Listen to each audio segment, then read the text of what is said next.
Lundi 19 septembre, il est 13 h et nous démarrons l'heure mensuelle d'information. Alors, je ne sais pas, maintenant, Awa, tu peux basculer peut-être et passer en plein écran.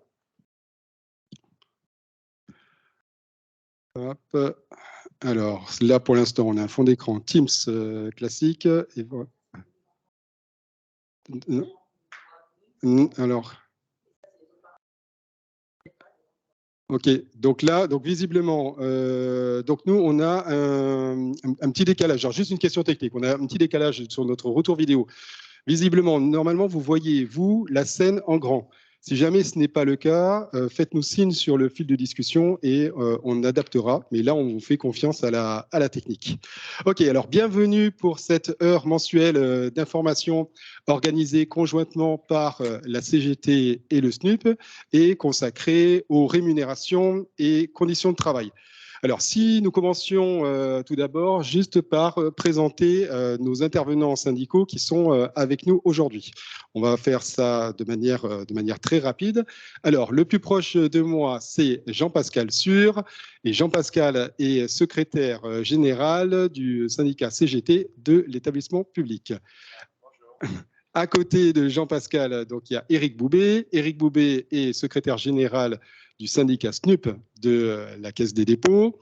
À côté de lui se trouve Barbara Dakir. Barbara est secrétaire adjoint du syndicat CGT. Bonjour tout le monde. Et encore à côté se trouve Olivier Vidal. Et Olivier Vidal est aussi secrétaire adjoint du syndicat SNUP de la Caisse des dépôts. Vous, l'ensemble des quatre... Oui. Et l'ensemble de vous quatre avez plusieurs mandats électifs, et notamment vous êtes tous élus au CUEP, au comité unique de l'établissement public. Est-ce que jusqu'ici, tout est juste? Tout va bien, Olivier, c'est ça. Tout est OK. Alors, démarrons cette alchimie par une question, tout d'abord une question d'ordre général. Juste pour vous qui nous écoutez, quel est l'intérêt de cette HMI, là pour les collègues qui sont connectés sur Teams? Alors dit autrement, qu'est-ce que vous allez leur apporter concrètement là pendant cette heure? Alors déjà l'intérêt, comme son nom l'indique, HMI, heure mensuelle d'information, c'est de leur transmettre de l'information. Donc le but, c'est avant tout d'avoir un échange avec vous, de vous transmettre de l'information, surtout de s'informer, de savoir ce qui se passe actuellement à la CDC. Voilà. Je crois que c'est ça le message important. On a des sujets notamment sur la rémunération qui ont démarré et il faut absolument qu'on échange et qu'on informe le personnel pour avoir les moyens d'agir derrière. Très bien. Et maintenant, si on se place de votre côté, du côté des organisations syndicales, quel est l'intérêt pour le SNUP, quel est l'intérêt pour la CGT d'organiser une HMI? L'intérêt pour nous, c'est d'être au plus proche des personnels, d'avoir un échange avec eux constructif, de les écouter, de leur apporter un certain nombre d'informations. Et l'intérêt pour cette année aussi, surtout, c'est que tout le monde l'a bien noté, il y a une élection professionnelle au mois de décembre et on est là aussi pour vous faire part du pourquoi nous avons fait une liste commune pour cette élection. Ok, merci Eric pour cette réponse très claire. Eh bien, je vous propose de démarrer maintenant de suite par donc le concret de cette HMI et on démarre avec la question des rémunérations. Et pour se mettre dans l'ambiance, nous vous avons préparé un rapide sondage qui va nous permettre de voir l'état d'esprit parmi les collègues de la Caisse des dépôts. Alors normalement, vous voyez le sondage apparaître en bas de l'écran. Et donc, vous avez trois possibilités. Alors, dites-nous si vous souhaitez que votre rémunération augmente. Dites-nous si vous souhaitez que votre rémunération soit stable. Ou dites-nous si jamais vous souhaitez que votre rémunération baisse. Et donc, Awa, donc juste quelques secondes là, pour répondre à ce questionnaire. Et Awa va nous donner les résultats. Alors, qu'est-ce que c'est? Donc, on a 37 réponses. Et alors, donc très intéressant. Donc, je souhaite que ma rémunération reste stable. Là, c'est 0%. Voilà.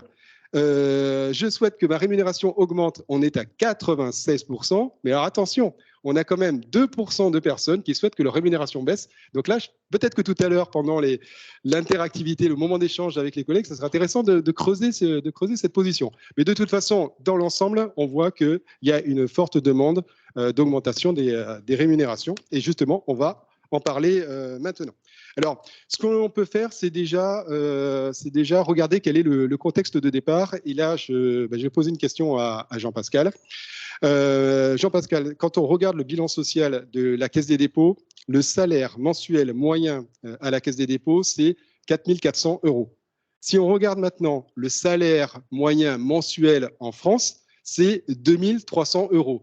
Donc, on voit qu'on a un écart quand même important, qui est favorable à vous, les collaborateurs de la Caisse des dépôts.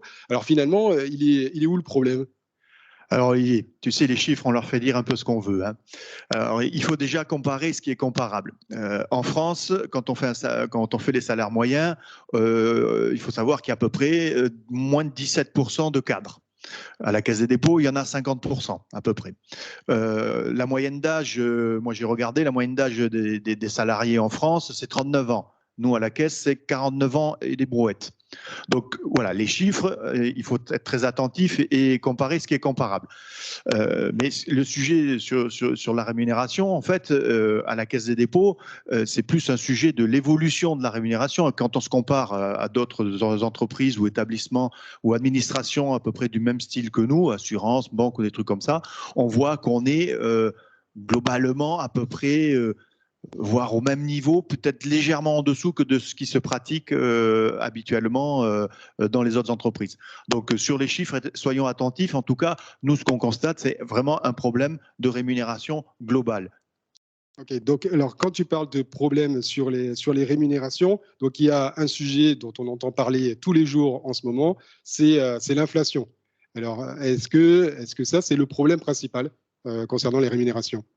Ben, l'inflation aujourd'hui, il bataille de chiffres sur l'inflation. La direction, lorsqu'on entame les négociations avec elle, elle nous dit non, c'est pas 6-8 comme ça nous avait été annoncé en juillet, mais ce serait moins.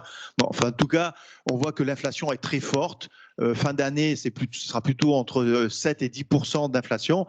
Donc, ça veut dire érosion de notre pouvoir d'achat quand la rémunération n'augmente pas. Donc, oui, l'inflation est très importante, d'autant plus que depuis des années à la Caisse des dépôts, on est indexé, on va dire, sur l'indice de la fonction publique qui n'a pas évolué. Si on prend les chiffres officiels, depuis 2002, si on vient jusqu'à juillet 2022, le point d'indice fonction publique a perdu presque plus de 20 points par rapport à l'indice de la fonction publique, enfin par rapport à l'inflation. Donc on voit que l'inflation a érodé le pouvoir d'achat du personnel de la Caisse des dépôts. Donc ça, c'est bien le principal problème concernant les rémunérations ? Disons que c'est un des problèmes essentiels qui est mis d'actualité avec ce qui se passe aujourd'hui. Juste pour revenir après sur les rémunérations au sein de la Caisse, tout à l'heure tu me parlais d'une moyenne, il y a plus de 25% des gens, enfin du personnel qui est rémunéré en dessous de la moyenne nationale, c'est-à-dire en dessous de 2 500 € brut mensuels. Donc voilà, il y a des écarts hyper importants qu'il faut réguler. Si je prends les 10, parce que ça c'est une information qui est censée être communiquée, les 10 plus gros salaires de la Caisse des dépôts, ça dépasse les 3 millions. Donc on voit qu'on a une échelle de rémunération hyper importante sur lesquelles il faut qu'on travaille et qu'on réduise. Et puis c'est surtout l'évolution des salaires, je crois. Quand on rentre à la Caisse, on espère avant tout avoir une évolution de salaire qui ne permet pas juste de contenir le pouvoir d'achat, mais au moins de progresser. C'est le sens de toute carrière au sein d'un établissement. Alors justement, tu parles d'évolution. Donc quand on parle d'évolution, on se tourne vers l'avenir et on va regarder maintenant quelle est la tendance. Vous aviez une réunion de négociation qui a démarré avec la direction la semaine dernière sur le pouvoir d'achat. Alors quelle est la tendance ? Est-ce que vous sentez que ce problème va se résoudre de lui-même, le problème des rémunérations ? Très compliqué. Oui, effectivement, comme tu le dis, Olivier, on a eu une première réunion la semaine dernière sur le pouvoir d'achat, mais la direction est venue vers nous avec une coquille vide. Pour exemple, la réunion devait terminer à 17h30. Elle a pris fin à 16h15 parce que sur toutes les questions posées, nous n'avons eu aucune réponse. Donc nous avons de nouveau rendez-vous jeudi matin et on attend les réponses à nos questions. Voilà, on en est aujourd'hui, mais aujourd'hui, ça paraît très très compliqué. Et pourtant, si on reste sur ces questions d'avenir, quelle est la position du SNIP concernant les marges de manœuvre qui sont entre les mains de la direction de la Caisse des dépôts pour une augmentation du pouvoir d'achat ou une augmentation des rémunérations? Il y a plus de sous dans la caisse, donc on ne pourra pas augmenter. Qu'est-ce qui se passe? Sur les marges de manœuvre, en 2 ou 3 mots, ce qu'on peut dire déjà, c'est se rappeler où on est, où on habite. Donc on est ici, on est dans un établissement public, mais qui a quand même une grande particularité. Donc il héberge des fonctionnaires et des salariés, mais la grande des particularités, c'est qu'on ne coûte rien au budget de l'État. Donc ça, il faut quand même le rappeler. Donc ça veut dire que des marges de manœuvre, il y en a dans la maison. En plus de cela, donc ça fait plusieurs années que la Caisse des dépôts fait d'excellents résultats, et le résultat de l'année dernière, 4,6 milliards, est plus qu'un excellent résultat. Donc les moyens sont là, et surtout si on regarde par expérience, il y a 2-3 ans, donc la Caisse des dépôts sait mettre des moyens où les agents l'attendent le moins. On peut citer la rupture conventionnelle collective et le premier budget qui a été alloué, qui représentait quand même 30 millions d'euros. Voilà pour répondre à ta question. Donc il y a des marges de manœuvre. Alors maintenant, donc on voit que la situation de départ, elle n'est pas, en tout cas selon vous, elle n'est pas satisfaisante. On voit que la direction que l'on prend, donc l'avenir n'est pas très brillant non plus sur ce sujet, compte tenu en tout cas des résultats suite à la première réunion de négociation. Maintenant, qu'est-ce qui est entre les mains du SNUP et de la CGT? Comment est-ce que vous pouvez contrer cette tendance? Qu'est-ce que vous avez à proposer? Alors, pour vous lancer sur le sujet, je vais vous poser une question qui va sûrement vous faire beaucoup réagir.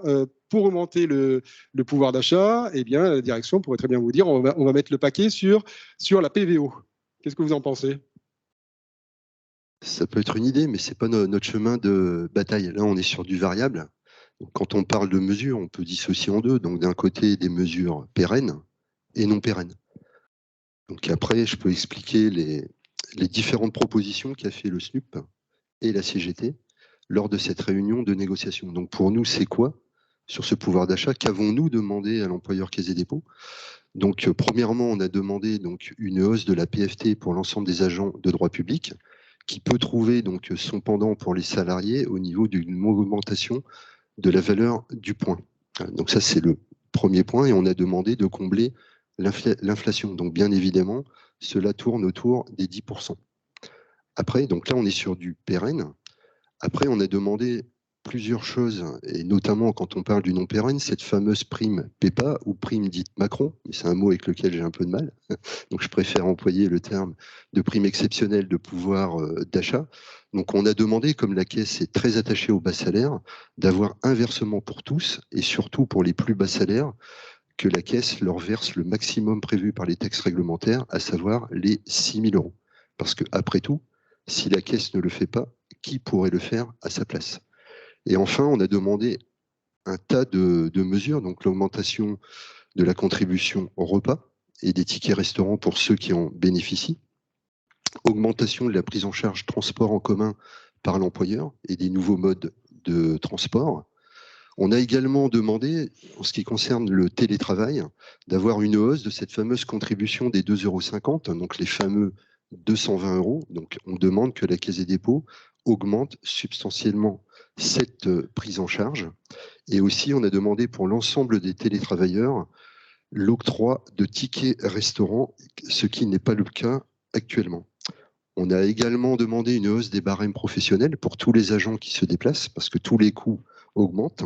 Et donc là, les gens attendent des montants sur tous ces points. Donc voilà la position que défend la CGT et le SNUP lors de cette négociation sur le pouvoir d'achat. Et nous avons notre deuxième réunion de prévue, donc ce jeudi, dès 9h30. Voilà. Si on reste sur ce catalogue de mesures que vous avez proposé conjointement entre le SNUP et la CGT, c'est bien ça, hein, c'est conjointement.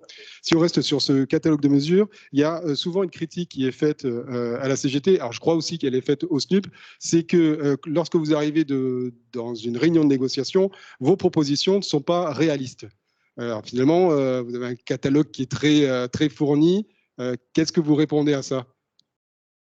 Ce qu'on va répondre à ça, c'est que pour nous, non, elles sont très réalistes. Elles sont calées à l'attente de l'ensemble des personnels de cet établissement et on les pèse et on les mesure avant d'arriver en négociation.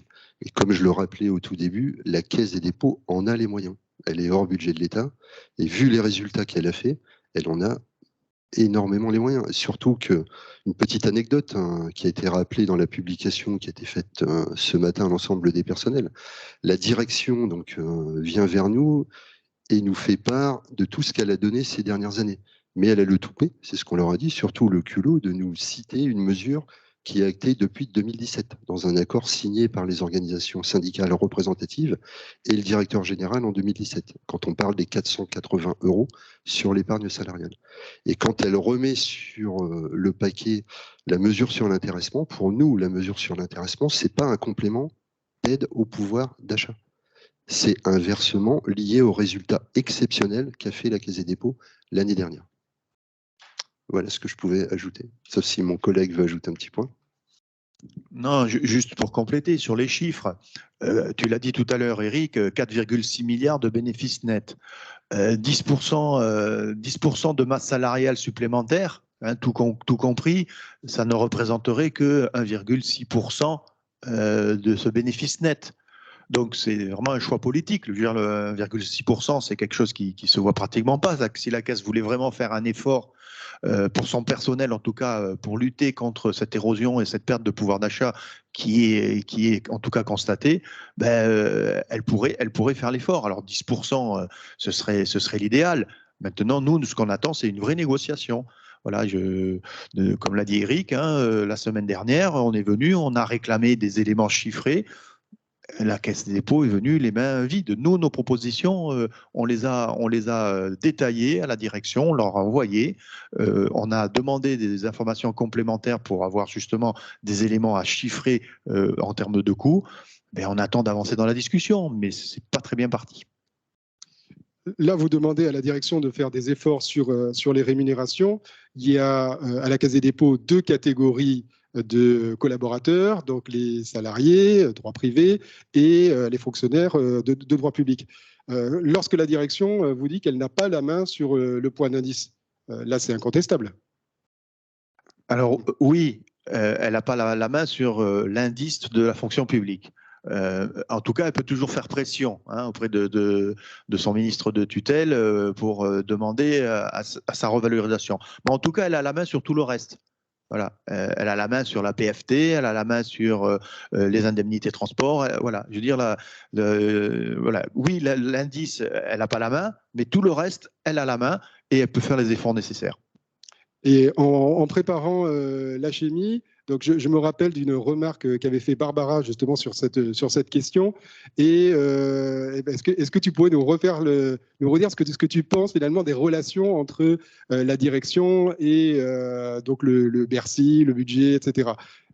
Alors, en fait, ce qu'il faut savoir, c'est qu'on présente toujours la Caisse des dépôts comme le laboratoire de la fonction publique. C'est-à-dire que toutes les choses qui sont faites après, globalement, dans les administrations sur le territoire national, sont testées à la Caisse des dépôts. Et d'ailleurs, Paul Penny, notre ancien DRH, qui est parti très rapidement comme directeur de cabinet du ministre de la fonction publique, enfin, de la transformation de la fonction publique, nous le disait à chaque fois. On est le laboratoire, on donne exemple. Il a d'ailleurs rédigé un pamphlet sur les rémunérations des fonctionnaires et des contractuels de droit public que nous n'oublions pas évidemment.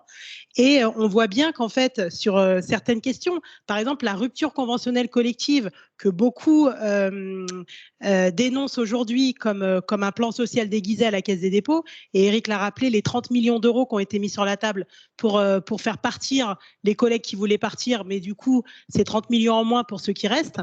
a été négocié à la Caisse des dépôts avant même que la législation, donc le législateur, puisse voter une loi permettant de mettre en place cette rupture conventionnelle collective au sein de l'administration française. Donc on voit bien que la Caisse des dépôts, avec les relations qu'elle a et notamment la manière dont est nommé le directeur général de la Caisse des dépôts, peut agir et en tant que laboratoire de la fonction publique, faire en sorte qu'au lieu d'imposer à toute l'administration des mesures rétrogrades qu'elle impose à ses personnels, pouvoir au contraire faire en sorte que notre modèle social Caisse des dépôts puisse faire en sorte qu'on améliore les rémunérations notamment des fonctionnaires et des contractuels de droit public. Merci Barbara. Alors donc là il est 13h20. Il faut qu'on se donne absolument du temps pour traiter du second sujet qui vient après. On va démarrer maintenant le temps d'échange avec vous et je crois qu'il y a déjà des questions dans le fil de discussion. Et ben on va les regarder comme ça ensemble en direct. Donc je les découvre en même temps que vous. Donc alors il y a une question concernant le salaire médian. Est-ce que vous le connaissez ou sinon ce qu'on peut faire c'est renvoyer vers le bilan social. Alors, le bilan social de la Caisse des dépôts, il est sur Internet, il est sur le site de la Caisse des dépôts. Il y a une version courte avec les chiffres les plus importants et une version plus complète. Et donc, c'est vrai qu'on n'a pas on n'a pas imprimé tous les documents, mais là, juste là, on ne pourra pas répondre de suite à cette question sur le salaire médian. Le salaire médian, en tout cas, c'est le salaire qui sépare en deux la moitié de la population salariale. Quoi. Une question à la fois autour des résultats de la caisse sur les salaires et sur l'intéressement. Comment est-ce qu'on fait pour que les résultats de la caisse touchent les salaires et l'intéressement ? Voilà, alors comment on peut augmenter le lien, améliorer le lien entre les résultats de la caisse et l'intéressement ? En fait, comme l'ont rappelé les collègues, c'est à la main de l'employeur. Donc, au bout d'un moment, comment est-ce qu'on peut, c'est le directeur général, peut très bien, par décision unilatérale pour les salariés, par négociation pour les fonctionnaires, parce qu'il ne peut pas imposer pour les fonctionnaires des mesures d'augmentation de rémunération, utiliser ces résultats pour remercier son personnel. Voilà, tout simplement. Alors, est-ce que les autres administrations… Alors, Olivier, si tu me permets sur cette question compléter, parce que la Caisse peut le faire. Maintenant, c'est comment on peut l'obliger à le faire. Moi, j'ai envie de dire, aujourd'hui, sans mobilisation de la part du personnel, ce sera très difficile. Parce qu'à partir du moment où, sans augmenter le personnel et en ne redistribuant pas on va dire, alors le bénéfice que fait la Caisse, ben, le travail est toujours fait. Voilà, un employeur, hein, il calcule d'abord ce que ça lui coûte et ce que ça lui rapporte. Si ça continue à lui rapporter que ça sans lui coûter autant, ben, il va continuer à pas payer. Donc, à un moment donné, le pouvoir que vos représentants des organisations syndicales, on a lors des négociations, il est très limité si on n'a pas le soutien de l'ensemble du personnel, avec la pression que peut exercer l'ensemble du personnel pour inciter l'employeur à faire des efforts. Voilà. Parce que, bon, il y a eu quelques exemples. Hein, moi, je veux juste citer un exemple qui a eu lieu dans un service où le personnel a voulu se mobiliser. Alors, ce n'était pas pour de la rémunération, c'était pour un emploi d'un précaire. La direction a eu très peur et a titularisé très rapidement cette personne qui était précaire. Voilà.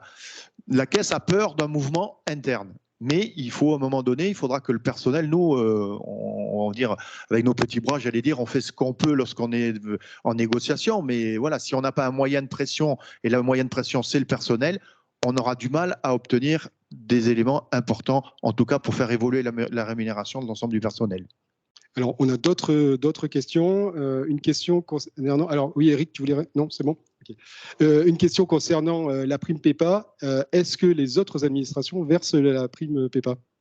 Alors non, cette prime n'est versée qu'aux salariés. Donc la loi ne prévoit que pour les salariés, parce que le pouvoir politique ne veut pas impacter le budget de l'État. Mais étant donné que nous sommes à la Caisse des dépôts, qu'on ne peut pas différencier finalement les salaires, on ne peut pas offrir une prime à un salarié et pas à un fonctionnaire ou un contractuel. Du coup, la Caisse des dépôts, par la voie d'un accord signé par les organisations syndicales et le directeur général peut verser cette prime aux fonctionnaires et aux contractuels de droit public. Une question, là, je pense, qui est plutôt dirigée vers le SNUP. Dans un de vos communiqués, vous parlez de la GERI ou la GERI. La GERI, pas la gériatrie, mais la... Oui, donc sur la GERI, donc ce qu'on dit, donc c'est... pour parler de la GERI, il faut parler des agents de droit public. Qu'est-ce que c'est la définition de cet acronyme? Exactement, l'évolution des rémunérations, quelque chose, non? Voilà, garantie d'évolution de la rémunération indiciaire. Donc tout ça vient du statut public où pour les fonctionnaires existait la JIPA, la garantie individuelle de pouvoir d'achat.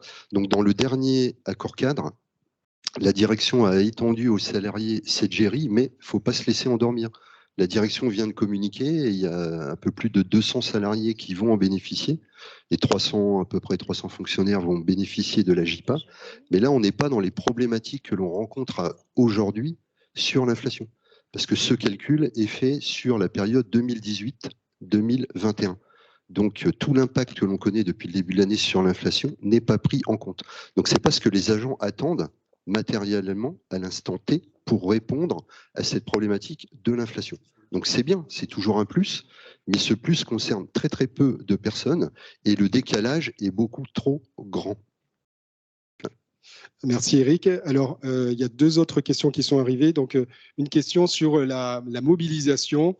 Quelle forme de mobilisation peuvent adopter les personnels sur cette question des rémunérations? Et ça a été suivi par une réaction qui n'est pas une question, mais avec un point d'exclamation, une grève. Oui, c'est-à-dire qu'à un moment, vous avez ici donc, deux organisations syndicales représentatives qui mènent le combat, mais à un moment donné, c'est là, nous, on a nos limites. Oui, on mène le combat dans ces séances de négociation. On est beaucoup plus combatif que les autres, ça, je peux vous rassurer sur ce point. Mais à un moment donné, que si la direction dit non, oui, on a besoin de vous.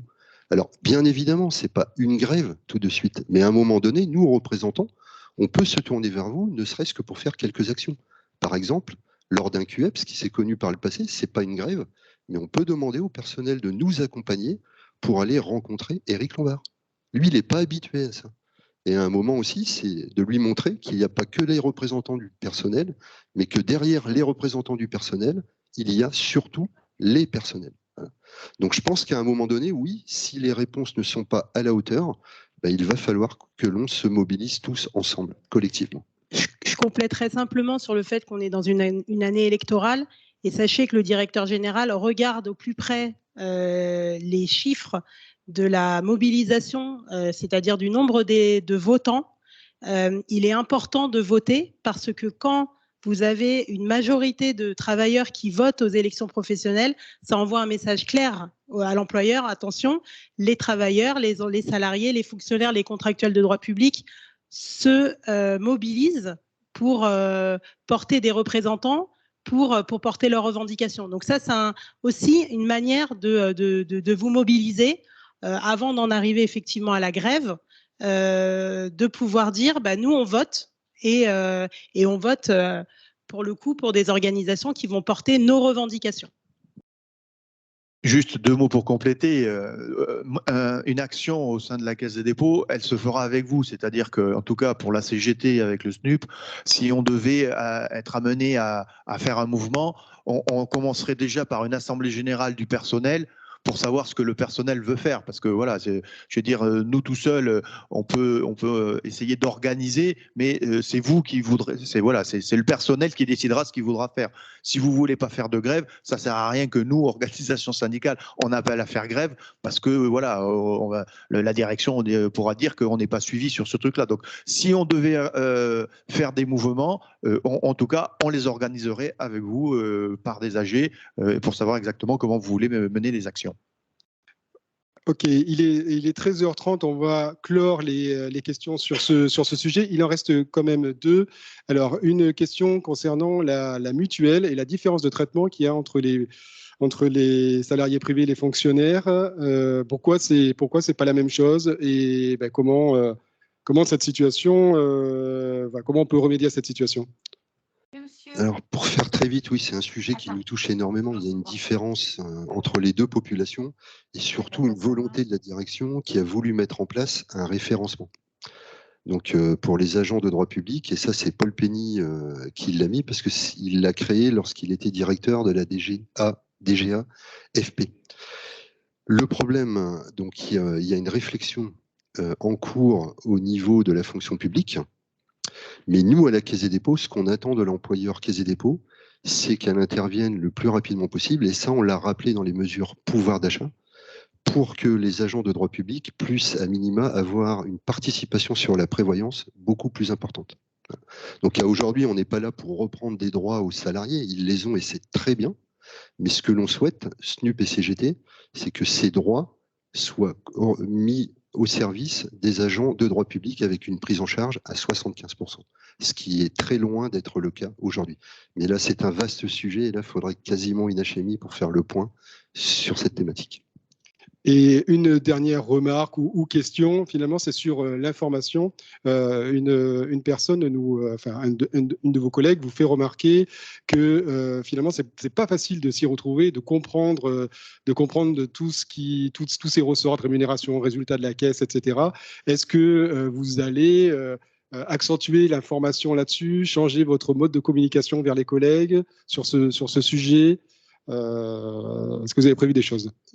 À ce jour, on essaye de communiquer sur l'ensemble des thématiques, mais bien entendu, ce que l'on répète, c'est que, donc là, on s'adresse aux agents de l'établissement public. Si vous avez des questions précises, n'hésitez pas à nous solliciter. Déjà, on vous répondra personnellement, et nous, on en tirera aussi les conclusions. Ça voudra dire que c'est ce type d'information qui est attendu par l'ensemble des agents de cet établissement public.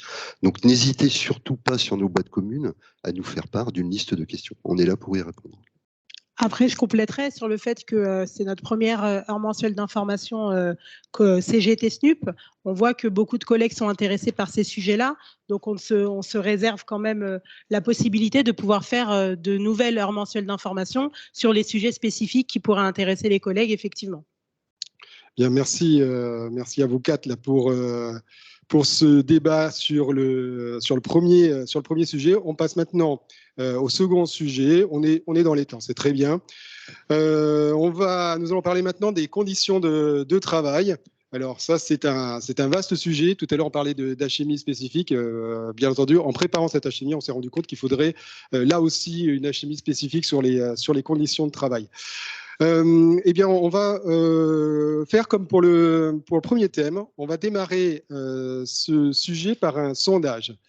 Alors, Awa, normalement, va vous lancer le sondage et vous avez là aussi 3 possibilités de réponse. Est-ce que vous pensez que vos conditions de travail sont bonnes? Est-ce que vous pensez que vos conditions de travail se dégradent?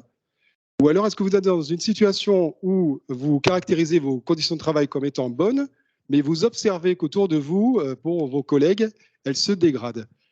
Alors, ce qui va être intéressant dans cet exercice, c'est que là, nous avons plus de 100 connectés et compte tenu donc de la taille de l'établissement public, un échantillon de 100 personnes qui répondent, même là, si là c'est un sondage sur Teams qui n'est pas fait dans les règles de l'art, etc., ça va être quand même très intéressant d'avoir les résultats de ce sondage. Donc, Awa, qu'est-ce que ça donne?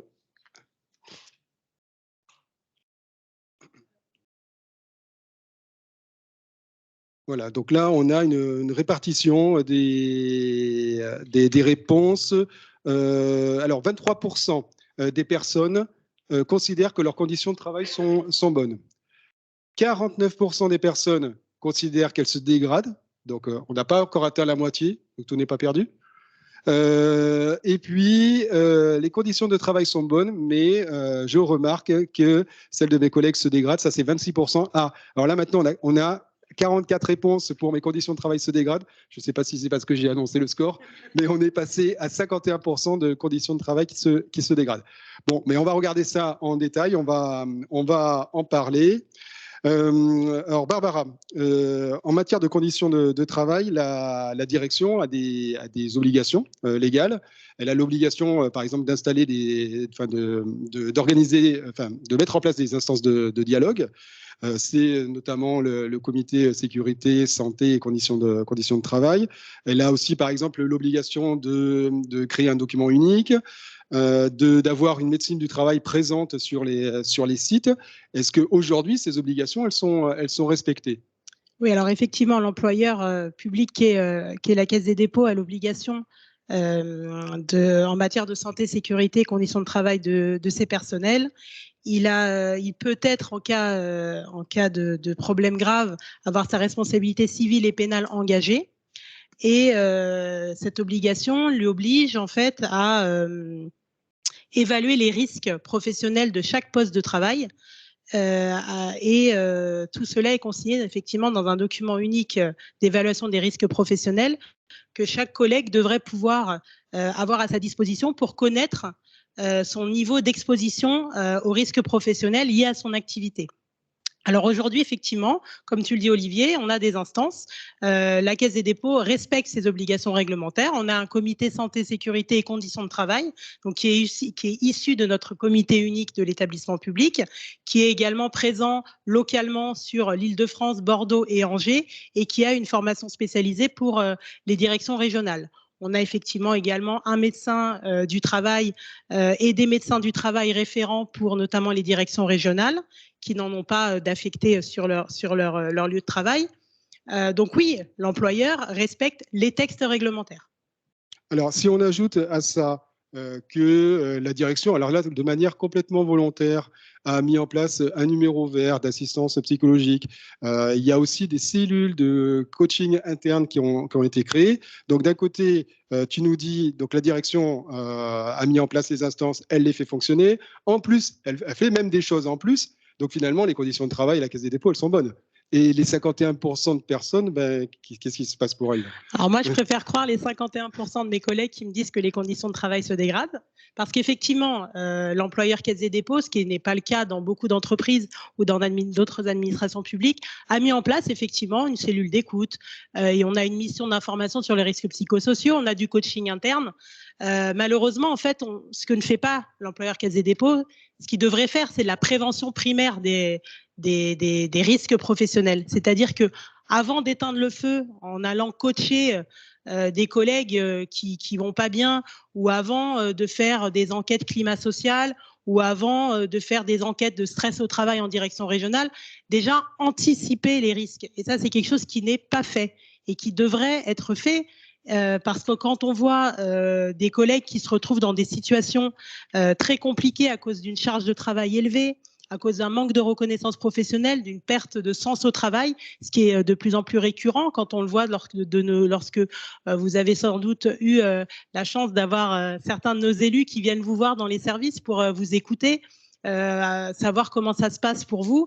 Le sentiment qu'on voit dans ce sondage, nous on le ressent en tant qu'élus dans ce comité santé-sécurité, c'est que malgré tout ce qui est mis en place, et finalement, ce sont des collègues qui travaillent sur ces sujets. On a énormément de collègues assistants de prévention qui font ça en plus de leur mission principale, qui passent du temps sur ces sujets, mais finalement, on a envie de dire qu'on leur demande ce travail pour rien, parce que la prévention primaire n'est pas faite.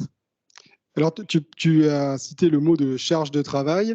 Comment ça se matérialise? En fait, quel est le problème avec la charge de travail concrètement? Le problème, clairement, c'est qu'il n'y a aucune évaluation de la charge de travail. C'est-à-dire qu'aujourd'hui, vous êtes, je ne sais pas, 10 dans votre service parce que votre manager ou surtout le directeur de département ou le chef de service, directeur de la direction, vous dit à 10, vous pouvez faire le boulot. OK, mais comment on le sait? Nous, on l'a évalué, mais comment vous l'avez évalué? Ils sont incapables de vous expliquer comment ils évaluent votre charge de travail. Et je vais vous donner l'exemple. On a Madame Rosa Mignot, qui est directrice du réseau, qui, lorsqu'elle a été interpellée par la CGT et le SNUP sur cette question, il y a peut-être 2 instances du CSSCT en formation régionale, direction régionale de cette année, nous a clairement dit, effectivement, à la Caisse des dépôts, nous n'avons aucun moyen d'évaluer la charge de travail. Donc, à partir de ce postulat-là, comment voulez-vous qu'aujourd'hui, on puisse travailler dans des conditions de travail optimales de garantir la sécurité et la santé des agents quand on ne sait pas ce qu'ils font et surtout combien de temps ça leur prend. Et quand on voit, nous, quand on parle avec les collègues, quand on leur dit « est-ce que vous êtes assez staffé pour accomplir votre mission d'intérêt général ?» Non, on a rarement les collègues qui nous disent « non, non, on s'ennuie presque ». Non, non, au contraire. Alors, si la charge de travail augmente, ça, de toute façon, c'est une question classique, hein, c'est un problème classique dans les organisations. Souvent, les organisations s'en sortent avec la solidarité à l'intérieur des services. Donc, de ce côté-là, est-ce que tout va bien? Est-ce que la solidarité absorbe la charge de travail? Alors, la solidarité, elle a bon dos. Effectivement, on a tous une conscience professionnelle. On a tous envie que ça aille bien. Parce que quand on a intégré la Caisse des dépôts, pour la majorité d'entre nous, c'est pour les questions d'intérêt général, de mission de service public qui nous tiennent à cœur. Alors aujourd'hui, oui, on est solidaire. Sauf qu'au bout d'un moment, la solidarité, c'est pas la réponse à l'augmentation de la charge de travail. La seule réponse à l'augmentation de la charge de travail, c'est de mettre des effectifs pérennes en face de cette charge de travail qui nécessite d'être évaluée. Ok, donc là, on vient de dresser un état des lieux qui n'est pas tellement brillant, hein, finalement, sur les conditions de travail. Quelle va être la tendance pour l'avenir? Parce que finalement, bon, c'est peut-être comme ça aujourd'hui, mais ça va peut-être se résoudre, le problème va peut-être se résoudre de lui-même là, dans les années à venir. Si on regarde les échéances, les prochaines échéances ou les nouveaux phénomènes là, qui arrivent dans la maison, si on regarde du côté des déménagements, alors peut-être Olivier, là, le déménagement, ça aura un impact positif ou négatif sur les conditions de travail? Alors, déménagement en soi, ça n'a pas forcément un impact positif ou négatif, un déménagement. Ça dépend des conditions du déménagement. Alors, je sais qu'à Bordeaux, effectivement, il y a normalement un bel immeuble qui doit accueillir les personnels, sauf qu'il faut aussi qu'il y ait la place suffisante pour qu'on puisse déjà héberger le même nombre de personnels qu'aujourd'hui, ce qui n'est pas tout à fait le cas, puisque notamment si on prend l'exemple Austerlitz, là, les projets futurs, c'est 30% de surface en moins. Donc déjà, on sait que ce déménagement, il va avoir un impact sur les personnels. C'est pas le déménagement lui-même qui importe, c'est la façon dont on le fait et c'est la façon dont on veut réduire le nombre de personnels qui travaillent et passer notamment dans les bureaux partagés, mutualisés, pour que cette surface moindre puisse accueillir un certain nombre de gens, pas autant qu'aujourd'hui, mais un certain nombre de personnels. Donc le déménagement en soi ne serait pas un problème, c'est la façon dont on veut le faire et la façon et ce que se cache le déménagement. Parce qu'il y a une réorganisation qui se met en place derrière tout ça, de nouveaux modes de travail, de fonctionnement du travail. Et ça c'est très problématique. Alors, Olivier, excuse-moi de te reposer la question parce que tu as dit bon, l'échéance du déménagement en soi, c'est ni positif ni négatif, mais bon, le SNUP et la CGT ont bien un avis là-dessus. Il y a plusieurs déménagements d'ailleurs. Est-ce que donc plutôt négatif ou plutôt positif? Dire plutôt négatif, effectivement, c'est en soi. Il y a des déménagements, en soi, un déménagement n'est pas positif ou négatif. Le problème, c'est qu'au jour d'aujourd'hui, ce que veut faire la direction, c'est diminuer le nombre de mètres carrés et donc diminuer le nombre de gens qui travaillent en se servant des nouvelles modalités du travail. Donc, effectivement, avec le télétravail massif, donc les gens restent à la maison. Ceux qui, quand ils rentrent au bureau, eh bien, on leur dit, écoutez, vous n'avez plus de bureau fixe, vous aurez un bureau mutualisé. Et à partir de là, vous allez vous retrouver avec des bureaux qui ne sont plus les vôtres. Vous arrivez, avant vous aviez vos affaires personnelles, vos casiers, vous étiez un peu chez vous au travail. Et au jour d'aujourd'hui, ce qu'ils sont en train de faire, c'est changer cela, et ça, c'est pas bon pour les personnels, c'est une évidence. Hein. Maintenant, mais ça, c'est pas le déménagement. Ça, c'est surtout la mise en place de nouvelles modalités de travail qui font qu'on va réduire le nombre de mètres carrés, on va réduire le nombre d'agents, de personnel qui travaillent. C'est ça les enjeux de demain. Et surtout, on va isoler les agents. Si vous êtes chez vous, tout le temps chez vous, vous revenez sur site 2 jours par semaine parce que vous avez 3 jours de télétravail, vous ne voyez plus vos collègues, vous n'en voyez qu'une partie, vous avez des grands open space qui sont vides, totalement vides, vous êtes seul. Et puis alors, donc vous voyez plus vos agents, il n'y a plus de collectif de travail vraiment, ce qui pose d'ailleurs un problème pour l'employeur parce que s'il perd le collectif de travail, ce sera peut-être plus la même chose, hein, y compris en termes de performance opérationnel, j'aime pas ce terme-là, mais c'est ce qu'emploie la Caisse des dépôts. Donc, il y a effectivement un vrai enjeu. Et pour nous, les évolutions, les nouvelles modalités du travail sont pas bonnes. C'est ce qu'ils veulent nous imposer, c'est pas bon. Ça, c'est clair. Maintenant, on pourra résoudre ça avec la mobilisation, on pense, et c'est pour ça que la CGT et le SNUP se regroupent pour être plus forts ensemble avec vous. Ça, c'est clair. Hein. Nous, on n'est rien si vous n'êtes pas là. Il faut un moteur dans une voiture pour qu'elle avance. Le moteur, c'est vous. Nous, nous sommes devant, mais vous nous mettez devant, mais si vous n'êtes pas derrière, il ne se passera rien. Barbara ? Je compléterai juste sur une information. C'est vrai que, comme Olivier l'a dit, 30% de surface en moins. Quand on voit que la Caisse des dépôts est très en avance de phase sur il faut multiplier nos missions de service public, il faut qu'on déploie, mais comment est-ce qu'on fait pour accueillir de nouveaux collègues, pour augmenter des effectifs face à une charge de travail, quand on a 30% déjà de surface en moins pour accueillir les collègues qui sont déjà là. Donc en fait, on voit que c'est un problème beaucoup plus global parce qu'on pourrait se dire, effectivement, quand on a 3 jours de télétravail, certains de mes anciens collègues me disent, Barbara, avoir un bureau qui n'est pas occupé pendant 3 jours, en termes écologie, c'est pas normal. Peut-être.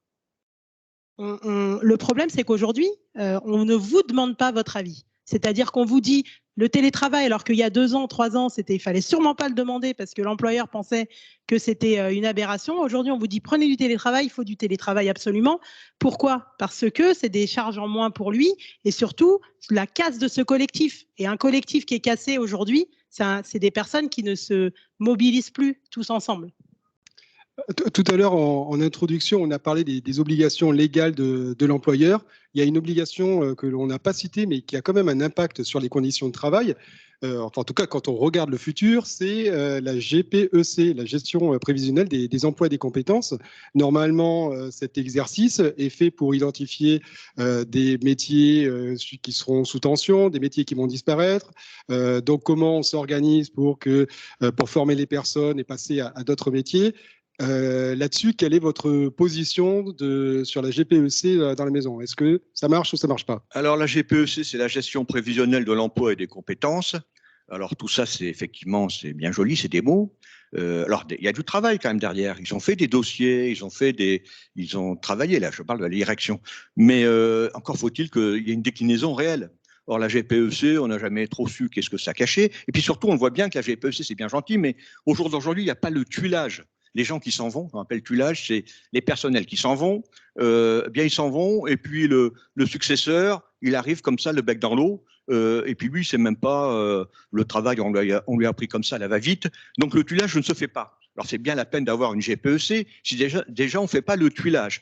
Puis la gestion prévisionnelle de l'emploi et des compétences, ok, mais encore faut-il qu'on respecte les emplois d'aujourd'hui.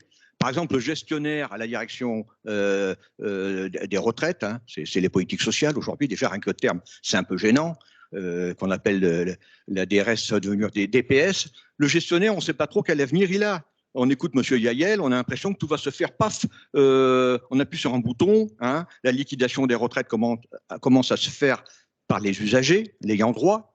Donc, on a l'impression que le gestionnaire, il a un avenir un peu incertain. Et d'ailleurs, il y a beaucoup de collègues dans les services, notamment Angers à Bordeaux, qui s'inquiètent pour leur avenir. Alors, la GPEC, c'est déjà que ça commence par rassurer les gens qui travaillent et puis leur dire où on va. Aujourd'hui, ils ne savent pas où ils vont et nous le disent clairement. Et ça, c'est un des enjeux de la liste commune CGT-SNUP. C'est effectivement interpeller la direction sur ce point et faire en sorte qu'elle soit un peu claire sur ces points fondamentaux. Alors, si on fait un point d'étape sur ce sujet des conditions de travail, donc si on regarde l'état des lieux, on voit que c'est pas brillant. Si on regarde la tendance, on voit qu'il y a des risques certains. Que vont faire la CGT et le SNUP sur ce dossier. Alors, par exemple, est-ce qu'il faut plus de réunions avec la direction? Est-ce que vous avez suffisamment de réunions? C'est pas le problème, le nombre de réunions que la direction. Alors ça, c'est un peu une question, j'allais dire, pour nous faire réagir. Est-ce qu'il faut plus de réunions que la direction? Non. Non, il faudrait déjà que les réunions qui se font actuellement se fassent dans un sens d'une écoute. Par exemple, une négociation, la direction arrive avec un projet tout fait, tout ficelé, et puis nous, on bouge le virgule, le point. Voilà. Et en gros, c'est circulé, il n'y a rien à voir. Il faut aussi que les représentants du personnel arrêtent de tutoyer la direction. Alors ça, c'est la forme. Mais quand vous avez des représentants d'une salle à CFDT qui parlant à Monsieur Peigny, alors Paul, ça va, Paul là, ça va pas bien, ou Eric. Alors Eric Lombard, on le dit un peu moins souvent quand même. Hein. C'est il y a un peu plus de distance. Mais on n'est pas à tu à toi avec la direction. On doit garder une certaine distance. Nous, on est représentants du personnel, on garde une certaine distance. Et effectivement, il faut que sur le fond, on arrive à faire évoluer les réunions à ce qu'on puisse être entendu. Mais on sera entendu si vous êtes là, derrière nous. Il est clair que si vous restez à la maison, les personnels restent à la maison derrière un écran, ne voient jamais leur syndicat et ne les poussent pas un petit peu, eh bien, ça va être difficile. Voilà. Je ne veux pas être trop bavard. Bon, alors on a bien entendu ta position sur les réunions, donc on pourrait le résumer différemment, disons pas plus de réunions, mais des réunions de meilleure qualité. Alors si c'est pas plus de réunions, est-ce que vous avez besoin que la direction mette plus de moyens sur les conditions de travail? Est-ce qu'il y a besoin de plus d'argent? Alors déjà, il faudrait qu'on connaisse le budget. Normalement, dans la loi, il y a une obligation de l'employeur de nous communiquer le budget qui est mis sur les questions de prévention de la santé et de la sécurité des personnels. Ce qui n'est pas du tout le cas parce qu'on nous annonce des chiffres et dans les chiffres, il y a le déménagement. Alors en quoi déménager? C'est de la prévention des risques professionnels, nous on ne la voit pas. Donc en fait, déjà, avoir ce budget-là. Effectivement, augmenter les moyens sur la prévention, c'est déjà que les collègues qui travaillent sur ces questions-là puissent avoir une ligne claire sur qu'est-ce qu'ils font. Un assistant de prévention en direction régionale, qui est aujourd'hui le contact immédiat des collègues sur ces questions de prévention, déjà qui puisse avoir l'impression d'être valorisé sur ce qu'il fait. De pouvoir avoir des réunions avec la direction, oui, mais en soi, si aujourd'hui la CGT et le SNUP, on est à 3 voix sur les instances, si demain, vous, collègues, vous nous faites confiance et vous nous portez à 6 ou 7 voix, là, il y aura un rapport de force qui peut, sur ces questions de santé au travail, être mis contre la direction pour pouvoir effectivement mettre des moyens supplémentaires. Et nous, j'ai envie de dire que tant qu'on n'arrive pas à la grève, déjà, d'avoir des représentants du personnel qui ont un poids plus important et qui puissent porter ces revendications en matière de santé au travail beaucoup plus fortes au niveau de la direction, ça mettra une pression à la direction pour arrêter sur, par exemple, le document unique qui est le document réglementaire dernier CSSCT en direction régionale, 30 minutes sur le dossier. En sachant que c'est la base, c'est-à-dire de savoir, vous, comment votre exposition au risque, pour pouvoir le prévenir, il faut savoir déjà comment vous êtes exposé au risque. Et quand on voit que la direction met une demi-heure sur ce point-là, alors que sur des points beaucoup plus stratégiques, là, on a Eric Lombard qui vient nous présenter des choses que le personnel en a un peu rien à faire. Pour nous, c'est problématique. Alors donc là, on est toujours en train de répondre à la question comment on contre la tendance sur la dégradation des conditions de travail. Donc vous nous avez dit des réunions de meilleure qualité, une meilleure définition des personnes qui ont pour mission de travailler sur les conditions de travail, pas forcément des moyens supplémentaires, mais en tout cas une ambition nouvelle dans ce domaine. Alors, je sais qu'il y a d'autres points sur lesquels vous vouliez intervenir pour parler finalement du plan d'action du SNUP et de la CGT, mais là je vois que l'heure tourne et il faut donner la parole aux collègues qui nous écoutent et on va regarder quelles sont les questions qui sont posées. Vas-y, Jean-Pascal. En attendant, moi, ce que je voulais juste rajouter sur les conditions de travail, c'est qu'il y a un vrai problème qui est le recrutement au sein de la Caisse des dépôts. Aujourd'hui, dans certaines directions, c'est le travail précaire qui explose, hein, c'est-à-dire l'emploi d'intérim, des CDP. Voilà. Aujourd'hui, il y a un vrai problème sur le recrutement. Alors, c'est en lien avec ce que disait Olivier sur la GPEC. Hein. La GPEC, c'est prévoir. Et je crois que la Caisse des dépôts, aujourd'hui, ils ont du mal à prévoir. Il n'y a pas de plan de recrutement, il n'y a pas de plan de concours aussi important que ce qu'il y avait, sachant qu'on a un plan de départ. Le départ à la retraite, le dernier accord cadre, la Caisse prévoyait plus de 800 départs sur les 3 ans. Il n'y a pas le plan de recrutement correspondant à ces 800 départs. D'où le problème des conditions de travail, de charge de travail. Alors, je ne vous parle pas de tuilage, etc., hein, et de tout de cette partie nécessaire. Il manque vraiment ça, ce qui détériore vraiment les conditions de travail de l'ensemble du personnel.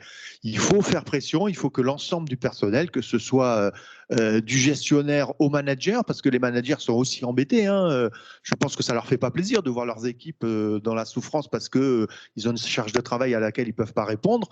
Il faut vraiment faire pression auprès de la direction, qu'elle organise un vrai plan de recrutement. Je pense qu'aujourd'hui, on en est très loin. Notamment de recrutement alors on parle de personnel de droit public, mais de fonctionnaires. C'est très bien qu'il y ait des contractuels de droit public, mais ils doivent être en nombre limité. Au jour d'aujourd'hui, il faut savoir qu'en tout cas en 2021, il y a eu plus de recrutement de contractuels de droit public que de fonctionnaires. Alors, et ce statut contractuel de droit public est toujours en création. C'est un statut qui n'est pas abouti. Et donc, il est clair qu'il faudra envisager des passerelles entre ce statut de contractuel de droit public et le statut de fonctionnaire pour pouvoir refonctionnariser cet établissement public spécial qu'est la Caisse des dépôts. Si on ne le fait pas, et ça a toujours été notre ligne rouge, c'est-à-dire on perdra le statut de l'établissement public spécial Caisse des dépôts et on risque de glisser vers un EPIC. Et l'EPIC, c'est pas du tout la même musique pour tous les personnels. On ne s'oppose pas entre public et salariés, mais on a intérêt, et c'est fondamental, y compris pour nos collègues salariés, pour leur convention collective, qui va être remise en cause si on change de statut au niveau de l'établissement public Caisse des dépôts actuellement. Alors, beaucoup de réactions dans le fil de discussion. Je vous cite quelques réactions et après, on passe aux questions. Donc, il y a certaines personnes qui confirment l'augmentation de la charge de travail, notamment sur les centres d'appel. On a une réaction sur la considération, donc le fait que alors c'est pas dit comme ça, mais bon, c'est la culture du tableau de bord et finalement l'humain disparaît. Donc, manque de considération pour les agents. Il y a une réaction aussi sur le double discours sur le télétravail, puisque tout à l'heure, je crois que c'est toi, Barbara, qui parlait du télétravail en disant qu'il y avait une incitation à faire le télétravail. Et bien finalement, il semble que dans certains services, ça ne soit pas du tout... on ne pousse pas les collaborateurs à se mettre au télétravail, ou en tout cas pas autant qu'ils le pourraient. Et puis, alors... c'est à la fois une remarque et une réflexion dans l'accord QVT. Donc ça, vous allez confirmer ou pas. Dans l'accord QVT, il est indiqué que oui, le flex office s'installe à la Caisse des dépôts et l'accord QVT est signé par les organisations syndicales. Là, une réaction là-dessus ? Oui, là, on confirme pleinement. C'est pour ça, c'est vrai qu'on est souvent accusé, SNUP et mes amis de la CGT, de ne pas signer beaucoup d'accords à la Caisse des dépôts. Mais ce qui est complètement faux, on vous invite à regarder, tous les accords sont disponibles sur Next. Dans la dernière mandature de 4 ans, CGT et SNUP ont signé beaucoup plus d'accords qu'ils n'en ont pas signé. Et sur la QVT, oui, SNUP et CGT n'ont pas signé cet accord. Et oui, c'était l'une des raisons dans cet accord. Il est prévu, et donc validé par les signataires, d'introduire à la Caisse des dépôts le flex office. Donc si on en est là aujourd'hui sur ces nouvelles conditions de travail, donc nous on leur en veut beaucoup, c'est parce qu'il y a un accord qui a été signé. Voilà. Une question aussi sur le déménagement. Comment faire pour que l'information sur le déménagement soit plus précise que ce qu'elle n'est aujourd'hui? Par exemple, certaines personnes nous disent qu'elles ne savent pas où elles vont, quelles vont être leurs conditions d'installation, où elles vont aller, comment vont être installés les services, est-ce que les services vont être éclatés ou pas. On a une vision toujours macro et pas suffisamment précise. Alors, on vous confirme que nous non plus, nous n'avons pas ces informations-là, qu'il y a une volonté de la direction de ne pas les donner. C'est-à-dire que la volonté, c'est de faire eux-mêmes les plans et puis après, on verra. En gros, c'est un peu ce qui nous est dit. Maintenant, comment agir ?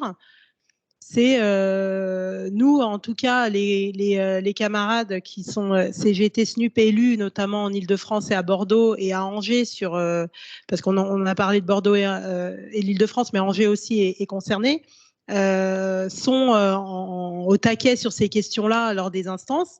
Maintenant, effectivement, il va falloir trouver d'autres moyens. Et ces moyens-là, c'est encore une fois, c'est avec vous, peut-être faire des assemblées générales sur ces questions précises pour savoir où les services vont aller et combien de personnes vont être impactées, effectivement. Mais on vous confirme que nous non plus n'avons pas l'information. Alors, nous avons une minute là, pour rester dans le cadre de cette heure mensuelle d'information est terminée à 14h pile.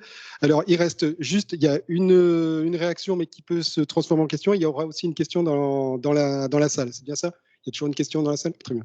Une personne nous dit que quand on repère une situation de risque ou de danger, on peut le signaler quelque part sur le document unique. Oui, alors c'est le registre santé sécurité au travail que vous avez sur Next et en physique sur votre lieu de travail. Donc, n'hésitez pas à le remplir de manière la plus factuelle possible et la plus complète. Et ensuite, la démarche, c'est que automatiquement, votre signalement remonte soit à l'instance locale, s'il s'agit d'un signalement sur l'Île-de-France, Angers ou Bordeaux, ou l'instance nationale formation direction régionale si ça se passe dans le réseau. Mais faites-le et n'hésitez surtout pas à le faire parce qu'au moins, il y a une remontée et en fait, le chef de service est obligé de mettre en place un plan d'action pour pouvoir répondre au signalement de risque sur l'agent concerné. Et une dernière question dans la salle. Alors c'est une question, mais là on parlait de se mobiliser pour les salaires mais il me semble qu'il y a la mobilisation une journée qui est prévue le 29. Je trouve que c'est quand même largement l'occasion de se mobiliser pour les salaires et contre les attaques sur les retraites, sur le chômage. On a quand même largement là, on n'en a pas du tout parlé, mais moi ça me semble quand même extrêmement important qu'on y soit et qu'on puisse y aller et peut-être donner un rendez-vous pour qu'on y soit au moins un certain nombre qui ont envie de protester contre les sales mesures parce que c'est la caisse, d'accord, les salaires à la caisse, mais enfin les salaires à la caisse, c'est pas, il y a ailleurs, c'est les attaques, elles sont de grande ampleur et on va s'en prendre dans la figure, mais dans les grandes largeurs, quoi. Moi, je vois des gens qui tombent, mais vraiment de jour en jour et c'est pas possible, quoi. Il faut que ça s'arrête et qu'on essaie de s'organiser pour que ça s'arrête, ça. Alors, elle sera peut-être ce qu'elle sera cette journée, mais moi, je pense que c'est important, y compris de se donner rendez-vous dans cette journée-là, au moins à la manif, et voilà. Ok, alors, merci pour ton intervention. Pour te répondre, il est 14h, juste pour confirmer. Un préavis de grève va être déposé par la CGT, notamment sur cette journée du 29. Donc, nous allons appeler les personnels à se mobiliser par tract et par affiche déposée dans tous les bâtiments de la Caisse des dépôts. Mais effectivement, c'est un sujet beaucoup plus global que celui de la Caisse des dépôts. Je suis entièrement d'accord. Alors, oui. Alors pour les modalités, alors je suis désolé, les 14h, donc il faut rester il faut tenir le temps.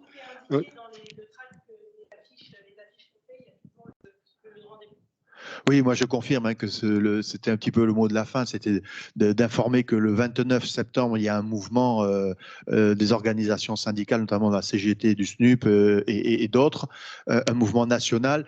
Là, on a parlé essentiellement des problématiques caisse des dépôts, mais comme tu le dis, il y a aussi des problématiques un peu plus générales sur le pouvoir d'achat et c'est l'occasion, le 29, en tout cas, de mettre pression aussi sur la direction dans le cadre de nos négociations qui est en interne. Donc oui, il y a des attaques très fortes sur nos acquis, que ce soit le chômage, que ce soit la retraite, que ce soit la santé, malgré, vous avez entendu, le corps, le comité d'orientation des retraites, qui valide le fait qu'il n'y a pas de déficit sur la retraite pour les 2 ou 3 prochaines années. Et malgré ça, le gouvernement veut quand même modifier l'ensemble des dispositifs pour nous repousser et pour nous obliger à travailler plus longtemps. C'est une position dogmatique. Voilà, il faut lutter pour garder nos acquis.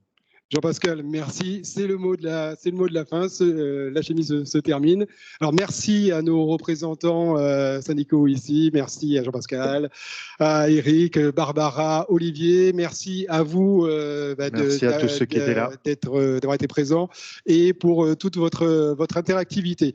Prochaine HMI en octobre. La date n'est pas tout à fait fixée, mais vous recevrez une invitation comme pour celle-ci par mail. Et bien voilà, je vous souhaite donc bonne continuation et rendez-vous en octobre. Et bon courage à toutes et tous surtout, gardez le cap. Merci à tous et bon courage à tous. Et n'oubliez pas de voter SNUP CGT en décembre. On compte sur vous. Merci.